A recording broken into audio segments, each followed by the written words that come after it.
De retour dans 18h15, toujours en direct pour le Face à la Rédac à présent, avec ce soir la revue de la semaine en termes d'actualité avec Aubery Métro. Bonsoir. Bonsoir. Vous êtes toujours de RCF Le Mans, ça n'a pas changé? Non, ça n'a pas changé. Et puis la petite nouvelle dans 18h15, Marie... Petite, moi, on m'appelle le petit nouveau depuis septembre. Alors, quand il y a quelqu'un de nouveau, moi j'en profite. Marie Mutrici, vous êtes de France Bleu Maine, bonsoir. Tout à fait, bonsoir.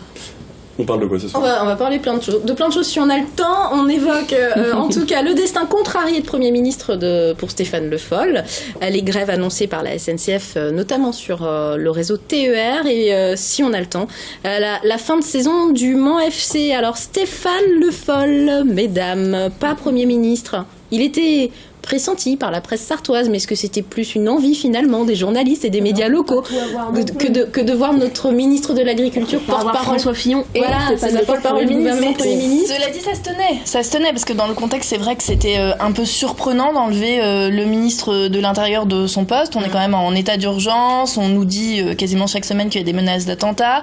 Il y avait aussi Jean-Yves Le Drian qui tournait comme nom. Alors là, il y a déjà la présence de la région Bretagne, donc c'était compliqué.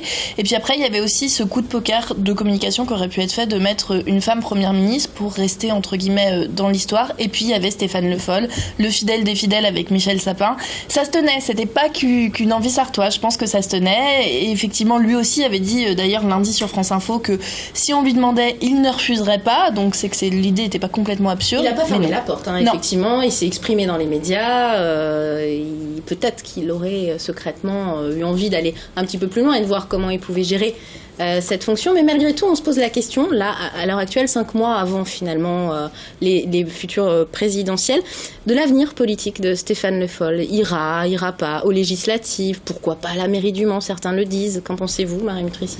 Mais la mairie du Mans, la dernière fois qu'il est venu à France Bleu Maine, il a pas refusé un mandat local. Il n'a pas dit oui, je veux la mairie du Mans. Ça fait un peu la porte, quoi. Mais quand on lui pose plusieurs fois la question, il finit par dire, parce qu'il aime pas trop qu'on le pique un peu comme ça, il finit par dire non, mais je dis pas non à un mandat local. Bon, après, c'est vrai aussi qu'on le voit beaucoup quand on fait des reportages, il est tout le temps fourré à la mairie.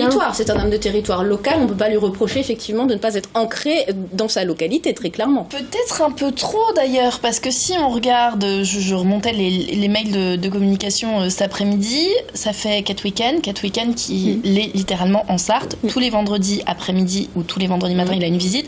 Et tous les samedis, demain il est à Lombron, ce matin il était à Aspet, à Roissy-sur-Sarthe, la semaine dernière il a visité des usines, alors que... Est-ce que ça ressemble à une campagne? Oui.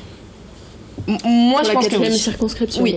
Donc député, Stéphane Le Foll député. Et ça peut commencer par député, et puis après il peut très bien aller à la mairie du Mans. À Ouest France, il a accordé une interview le 26 août où il a dit que la mairie du Mans, pourquoi pas, tout dépendait de la décision de Jean-Claude Boulard de savoir s'il abandonnait son poste de maire ou son poste de sénateur avec la loi sur le non-cumul des mandats. Ouais, il faut rappeler que ça reste un mystère parce qu'il n'est pas encore investi par le PS. Le PS qui a voté ce jeudi soir à l'interne justement les investitures des différents candidats sans aucune surprise parce que la plupart sont reconduits. Reste cette question de la 4e circonscription. C'est un mystère. Ils ont pas donné de nom. D'ailleurs, Christophe Counil, le premier secrétaire du Parti Socialiste en Sarthe, dit on a laissé le temps à Stéphane Le Foll d'assumer ses fonctions de ministre. On le dira une fois que en fait le gouvernement ne sera plus en fonction. Voilà. Donc on a de fortes chances de le revoir dans des fonctions locales, pourquoi pas. Il a dit qu'il restait un élu sartois, pique je pense sous-entendu à François Fillon. Il a dit que lui, s'il briguait un nouveau manga, ce serait un élu sartois. Et on parle à présent des trains qui énervent. Oui, les trains énervent. Alors là, on passe à un autre échelon, c'est le niveau régional. On va d'abord parler des cheminots eux-mêmes qui craignent une privatisation sauvage des TER. Le réseau express régional, ils annoncent une grève reconductible chaque semaine du vendredi soir à 19h au mardi matin à 8h sur ce réseau TER. Ils ont raison d'être inquiets, Marie Mutrici? Bon, après, ça entre dans un contexte plus global de libéralisation du marché du rail en France en 2019. Ça répond à une règle européenne. C'est sûr que si on me dit ton emploi, en gros, dans 2 ans, soit tu le gardes à la SNCF, soit d'autres concurrents arrivent, baissent les prix, demandent à leurs salariés de faire toutes les tâches que toi tu refuses de faire parce que t'es cheminot, je peux entendre que je suis pas très sereine. Bon. De là à dire aussi que les trains sont quand même très régulièrement en retard, on l'a tous vu, on prend tous régulièrement le train ici sur ce plateau.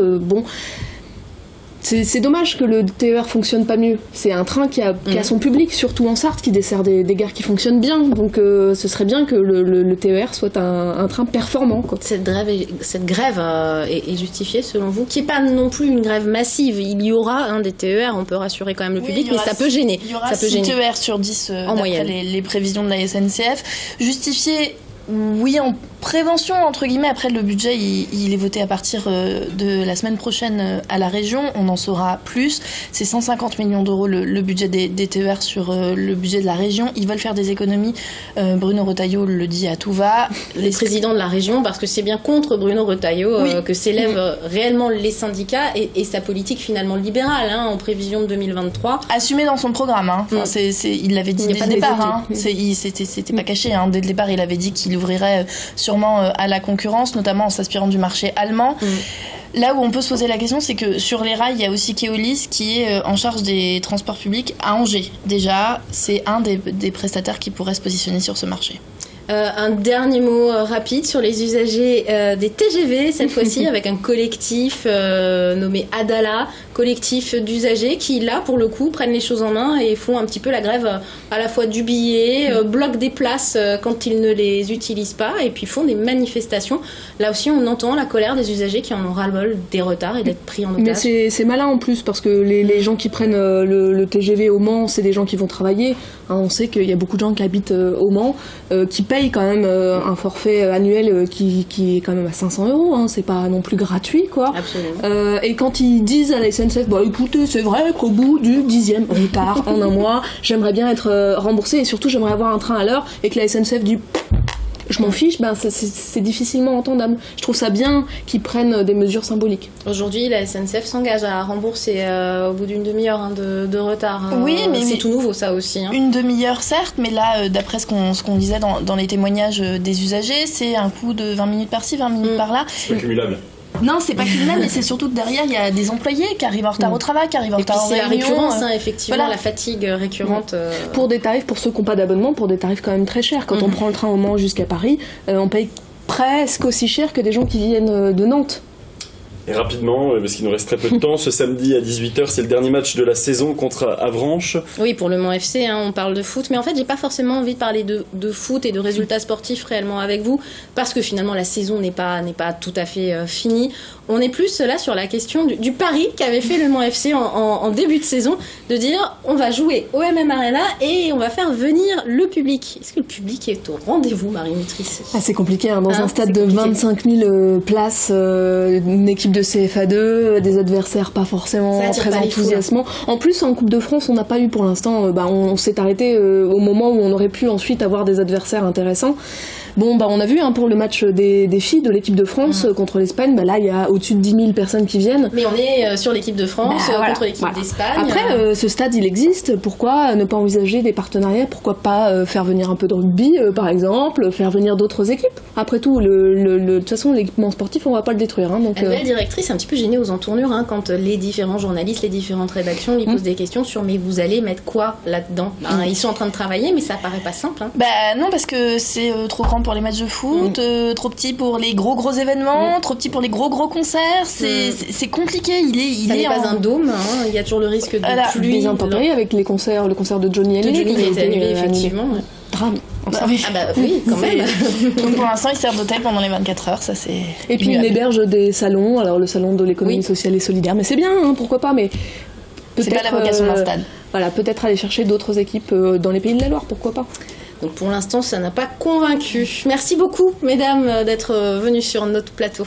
Merci, c'est la fin de ce Face à la Rédac. Lundi, on reçoit du sport. Oui, nous avons lancé l'invitation à Richard Désiré, justement, le coach du Mans FC, qui va officier ce samedi contre Avranches. Coup d'envoi 18h pour ce dernier match avant la trêve des confiseurs. Donc un bilan lundi dans le Face à la Rédac. Un petit bilan.